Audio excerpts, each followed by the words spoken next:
Bom, e o pedido do ministro Luiz Fux para trocar de turma no Supremo virou alvo de comentários nos bastidores da corte. Durante a votação no julgamento do núcleo 4 da suposta tentativa de golpe, Fux solicitou ao presidente do Supremo, Edson Fachin, a transferência para a segunda turma. O ministro do Supremo disse que a situação de Luiz Fux ficou insustentável depois do voto pela absolvição do ex-presidente Jair Bolsonaro. Fux passou a ser alvo de críticas internas e recados velados de colegas, a ponto de deixar a sessão em alguns momentos. Dias depois, o clima piorou com um embate direto entre Gilmar Mendes e Luiz Fux, quando Gilmar Mendes o chamou de figura lamentável. Carlo Cauti, muito boa noite, seja bem-vindo. A gente até, inclusive, exibe na tela a apuração do nosso repórter de Brasília, Christian Costa, que conversou aí reservadamente com alguns ministros do Supremo sobre esse pedido, essa solicitação de Luiz Fux para trocar de turma. Cauti, também pode ser, como bem disse o Marcílio, aí uma estratégia para tentar fortalecer essa segunda turma ali,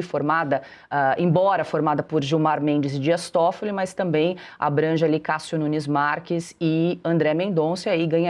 o reforço de Luiz Fux. Boa noite, Cauti, seja bem-vindo. Boa noite, Paula, boa noite, Ana, boa noite, doutor Marcília, boa noite, Piotr, boa noite para o nosso público. Pois é, aquilo que a gente está assistindo agora no Supremo Tribunal Federal, que não tem nenhum problema em aumentar as páginas vergonhosas de sua história, já repleta de episódios lamentáveis, o último desses é esta demonização de Luiz Fux por parte de outros ministros. O ministro Fux, apenas por ter dito a verdade, por ter feito o único voto decente, sensato, com um mínimo de estrutura jurídica e não com achismos, como os outros 4 votos que atropelaram o direito, violentaram a Constituição e devastaram qualquer resquício de credibilidade que a primeira turma ainda tinha. O voto do Fux, ele manteve a dignidade da pessoa, do ministro, e também aquele mínimo de dignidade que a Suprema Corte brasileira mantém. E por isso, ele está sendo desprezado por parte dos seus pares, especialmente aqueles que não conseguem defender com argumentos jurídicos as escolhas que fizeram, as condenações que fizeram, argumentos jurídicos porque não existem esses argumentos jurídicos e, portanto, eles passam para a violência verbal, eles passam para a agressão verbal contra Fux, como aquilo que a gente viu por parte do ministro Gilmar Mendes, que se comportou como um verdadeiro hooligan no Supremo Tribunal Federal. Esse bullying feito contra um colega é francamente inadmissível e ainda mais vergonhoso o fato que o presidente da corte, em exercício, não disse nenhuma palavra para restabelecer o mínimo de ordem e de compostura,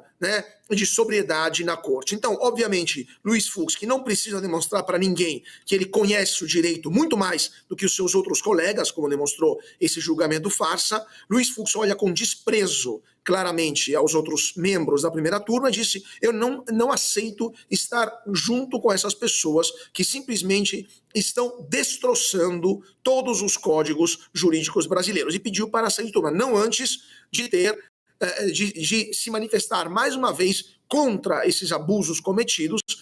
como ele pediu para reafirmar o seu voto, para votar também na questão da prisão do Bolsonaro, mas ele não aceita ser destruída a sua reputação, a sua dignidade, a sua honra, apenas por ter falado a verdade. Porque é isso que acontece no Brasil. Falar a verdade se torna, se não um crime, como a gente viu agora com o voto de Alexandre de Moraes da semana passada,